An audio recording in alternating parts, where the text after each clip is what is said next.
Hello, everybody. This is Amit Doshi from IVM Podcast, and welcome to the MMA Vaux Podcast. I have a very, very special guest joining us today. We have Dhruvank Vaidya, who leads podcasting for Spotify. Dhruvank's a media veteran. He's been around for, well, I don't think he's going to want me to say how long, but he's been around for a while. He's had stints over the years at Bennett and Coleman for Fame, Lumiere Films, Turner, Star TV, and he now has a podcasting business in India. Welcome to the show, Dhruvank. Thank you, Amit. It's so nice to be on the show. Now, I'm glad to have you, and thank you so much for making time. I think this will be very helpful for our audience to kind of get a sense of where Spotify is in this space and what how they're looking at this space as we go forward, right? So that's actually kind of where I wanted to start, right? So we've been through some transitions over the last 24 36 months. I don't know what you want to call that, right? But I'd like to kind of get a sense from you on how do you see the podcasts consumption business, or the podcast business, or podcast consumption broadly at Spotify? How do you see that as? Let's divide this into three areas, right? Let's talk about pre-pandemic, let's talk about in the pandemic, and let's talk about post-pandemic, right? This is Right. all in the past, but I feel like these are three distinct phases of the it's not exactly a calendar, but of the epoch that we're living in, that I think we've all experienced right now. So how, Sure. how, how would you I'd like to talk, if you could, a little bit about uh, how those have evolved for you. Great. So, let's start with pre-pandemic. I think that was the time when podcasting had just started in India, and not just, but it was a few years in. But podcasting was still a new concept. We were seeing people just getting used to it. There were a couple of marquee shows.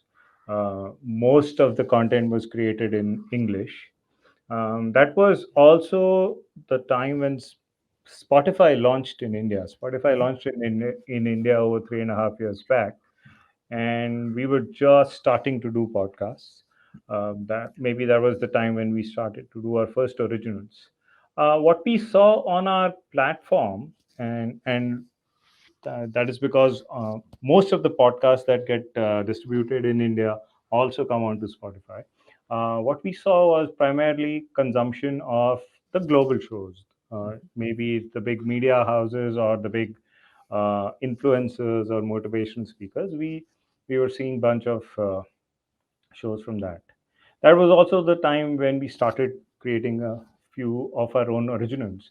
Uh, the idea behind creating originals was to kind of give a slightly differentiated content to the audience, as well as give more specific ad inventory that one could sell and which Mhm. marketers could tie up with. The big change, I think, came once the pandemic hit, and that's where people's habits fundamentally changed. You commuting stopped, but people started sitting at home, working from home. They suddenly didn't know what to do with their time. Um, they had a smartphone, they had that speaker at home, uh, but till now they were listening to podcasts only, and sorry, music only. And now they started searching for other stuff, and they discovered podcasts.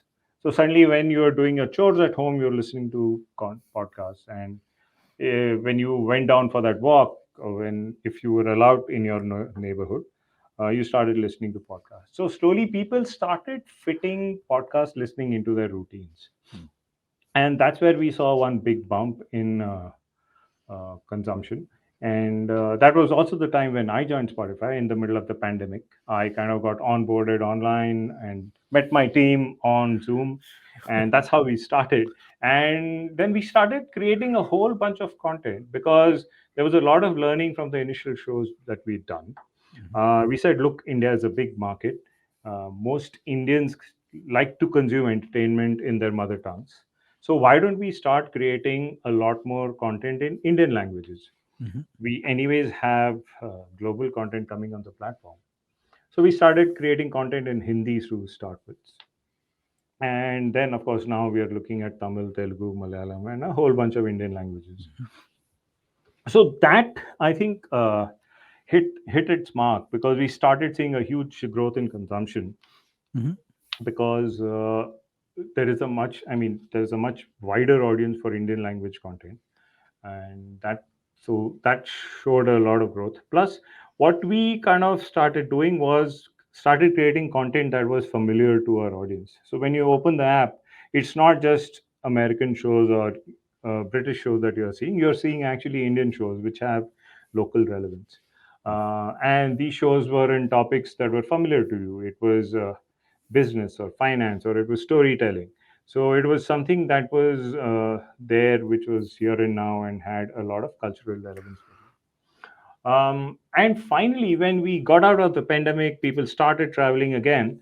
It was well, they figured that, look, I mean, the habits that they had formed during the pandemic are still on. People still want to kind of work out, people still want to listen to the podcast. So we continued seeing growth in our traffic and consumption.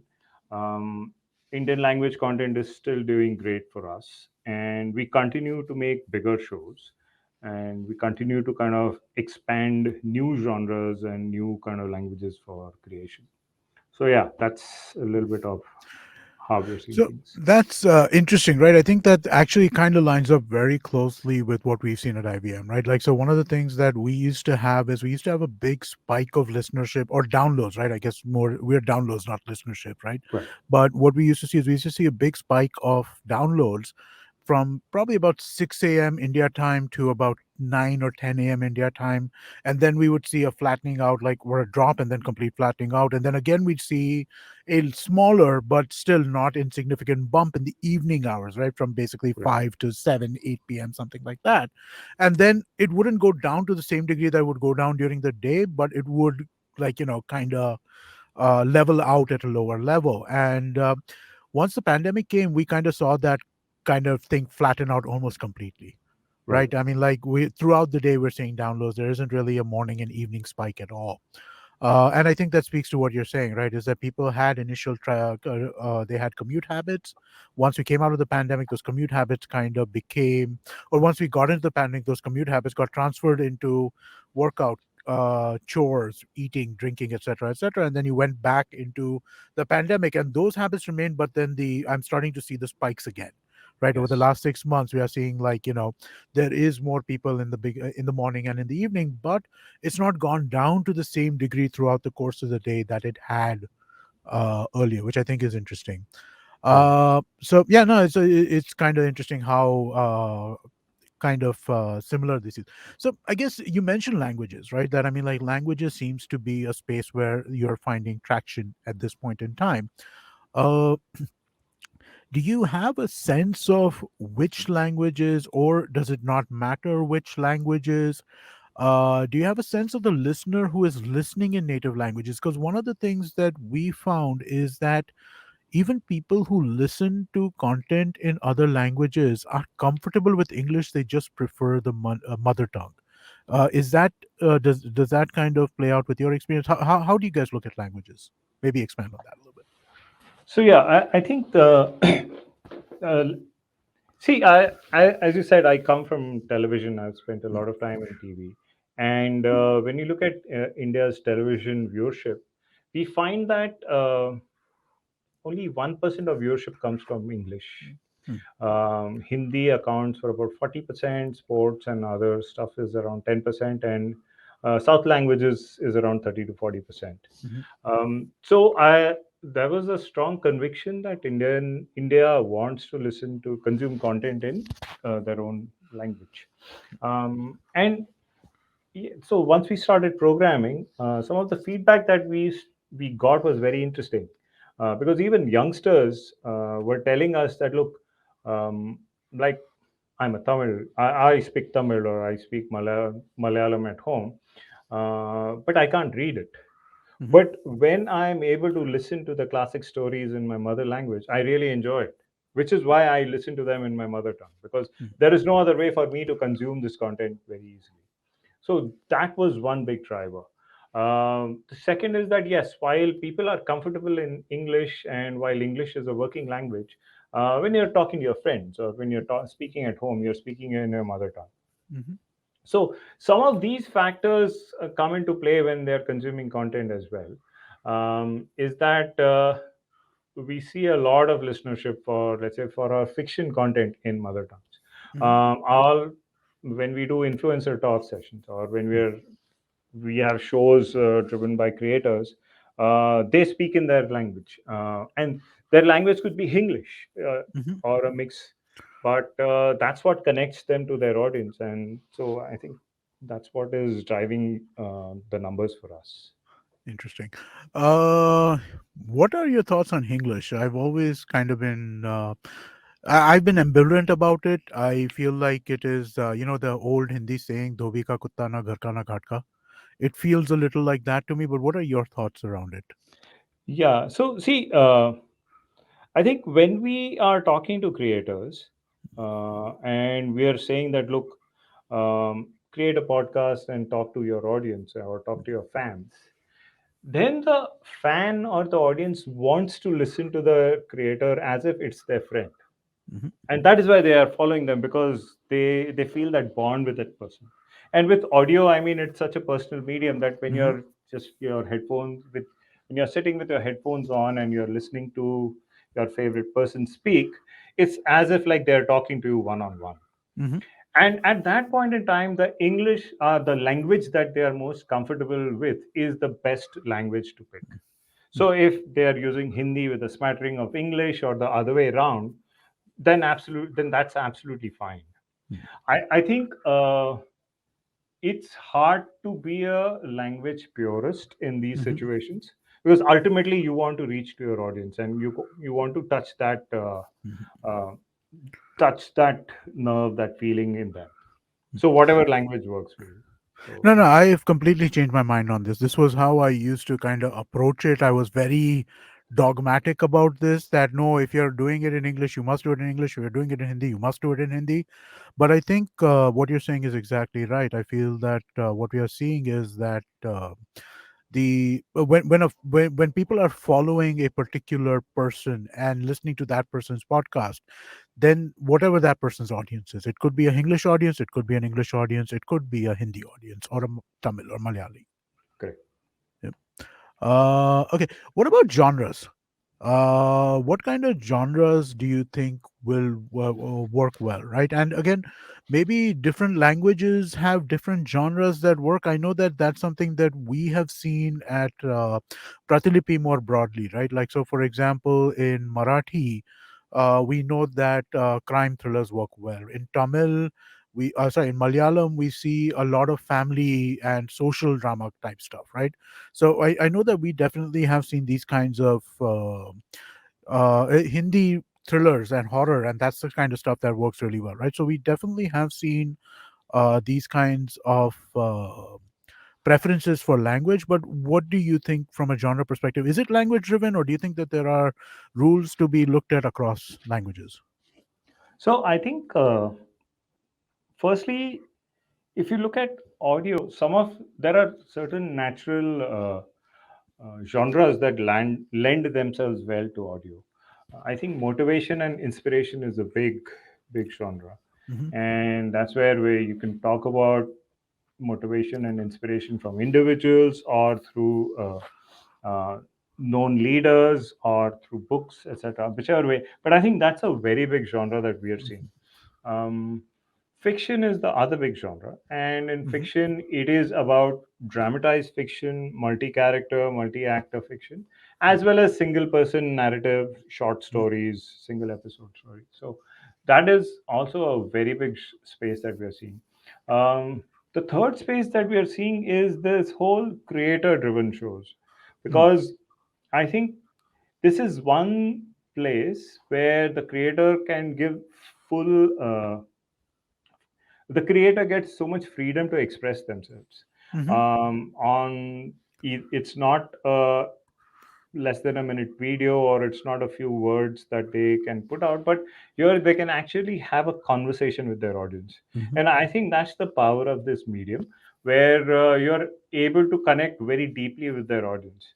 And that's something that's maybe an insight, which would be great for brand managers as well, because through podcast you not only have a very attentive audience, but you have an audience who's kind of very dedicated and following the creator Mhm.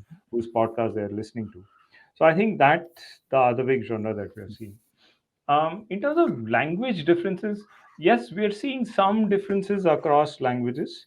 Like Bengali, for example, is very big on storytelling. Mhm. Crime and thriller stories are working really well for there. Hindi, we are doing really good on creator-driven shows. Um, Okay. Similarly, in Tamil as well. I mean, creator-driven shows are working really well there. So yeah, I mean, there are language-specific variations that are coming, but I think it's right now it's just audio playing out itself and establishing certain genres for itself, which are very hard to replicate on other mediums. Where do you think we are in the general kind of time scale of things, right? Do you think we're still in like the land grab phase where everybody's still trying to build their audiences, or do you think that we have now moved to a space which is more along like how do you refine what we're doing? How do we kind of get how do we build on a? Are we still trying to like are we trying to grow at the edges, or are we trying to like just grab the thing itself at this point? Where do you think we are? I think we are in the phase where we are growing the market. Mhm. And I won't say it is land grab because it's not as haphazard. Right. All the players who are in the market are going about it very consciously. They are kind of building their content and building their audience base thoughtfully. Mhm. So I think, and also there is a lot of room to grow Mhm. because, like as I say, in television, the daily soap came and it revolutionized the TV business. Mm. Today, it was with the 4K shows that Star Plus launched way back in 2000, and now every general entertainment channel has your daily soaps, Mhm. and that is driving bulk of the ratings. We're In making audio, a also, sorry, we're making an episode right now for one of the shows that we're doing. We're calling it the night TV. The night TV changed. The night TV changed in India, which is TVG, basically correct? the night that KBC and Kyunki Saas Bhi Kabhi Bahu Thi both released on the same night, right? Exactly, yeah. And that's the night that literally changed television in this country. Correct. Absolutely. Yeah. Absolutely. That was the night. That was the Yeah. defining night. Sorry, I didn't mean to interrupt your story. No, no. So exactly. So as you kind of rightly said, that the daily soaps are now across all channels, across languages, everything. Similarly, I think we need to find that the structure or the format which will kind of take podcasting to the next level, or I would say Mm. podcasting take audio to the next level, because there are Mm. still so many new formats to explore. There are still so many different ways in which we can do talk Mhm. or spoken word audio. So there is lots to do for us. Cool. So I guess one question I would have, right, as you're mentioning that there is a long way to go, do you feel like the space has been a general laggard compared to other forms of digital entertainment in India? For example, the video platforms like shot came into existence and shot to tremendous popularity almost overnight, right? And I think that we can see the same with like different social media platforms and stuff like that. Do you feel like podcasts has been a generally slower growing kind of animal? And if it has, do you see reasons why that may be the case? So I would not say that video platforms kind of became overnight hits. Mm. um, like short video platforms have been in India since the early 2000s, and they've taken their time to grow and build the audience. Yes, short form video, like with TikTok, I think they saw a huge spurt in audiences. But similarly, I think for podcasts as well, we are at the cusp of inflection. I feel Mhm. there is significant critical mass. There are enough players in the market who are building an audience and building this space. So Mhm. I think it's a matter of a few months or a couple of years where we'll see dramatic growth. Okay. That is very encouraging to me that you feel that way. Now I feel the same. I mean, like we're getting surprising growth from some shows, shows which have been essentially non-active for over a year and a half. All of a sudden, Right. went like nuts last month. So there is definitely something in the air that's happening here. Uh, okay. Now I think the next place I want to kind of really look into, right, and this is to an extent. Um, this is the crux of it, right? We're talking to the marketers of India. So like, how should they work in our space, right? How should they work with Spotify? How should they work with podcasts? How should they work with different ways? What are the things that they can do, right? I mean, like, let's start with what can podcasters do with sorry, what can brands do with Spotify? Yeah. So, see, on Spotify, we already have our ad sales teams out and Hmm. meeting clients. We are already kind of, a lot of brands are investing on behind music, Hmm. buying ads in music. For podcasts, we'll start in a few months, and Arjun and his team will be out meeting clients and agencies, anyways. Hmm. So, yeah, I think the buying impressions based advertising is the basic and primary way in which brands will engage with podcasts. Um, and the big reason why you would kind of do that as opposed to other mediums is the uh, the attention that you get from the listener. Hmm. I think that's massive because and there is a reason for this, is that of course the medium is such that it's a very personal medium and you're very immersed in whatever you are listening. But while you are listening, you have the headphones in your head and the phone is in your pocket mostly, Hmm. or it's somewhere else. So even if an ad comes, it's very hard for you to kind of remove stuff and Yeah. kind of try and forward things like that. So to that extent, the medium lends itself to you just listening through the ad. That is one. Second is just the fact that it's a very sticky and attentive medium, so you get Hmm. the full attention of the listener. So impressions based advertising is one, but I think branded content is where one can get a huge up for Hmm. brands and advertisers. See, I mean, if you look at the economics of branded content on video, um, about 40 30 to 50% of the overall outlay for branded content goes in creating the product in the production. Correct. Not the Whereas on a medium. podcast, You can. audio, creating an audio show, creating an audio branded content is like not expensive at all. Yeah. So No, and you you can can, put all the money in the media. exactly, you can put Yeah. all the money on the media, and you can actually give a lot more information about the brand or Hmm. about the association that you want to on audio.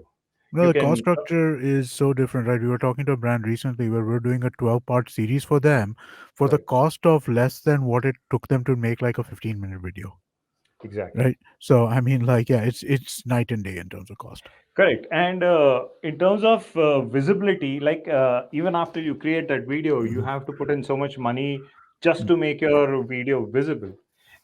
Whereas that if that you put that same kind of money on podcast, you get phenomenal reach Yeah. and efficiency. So I think branded content is the place which will light up for brands, and you could virtually create your own branded shows Yeah. which can go on. So then it's not a campaign; it's something that stays alive. No, so So we've had some folks who come back for us to a second season of a show that we already did for them like a year ago, right? And that is correct, just that.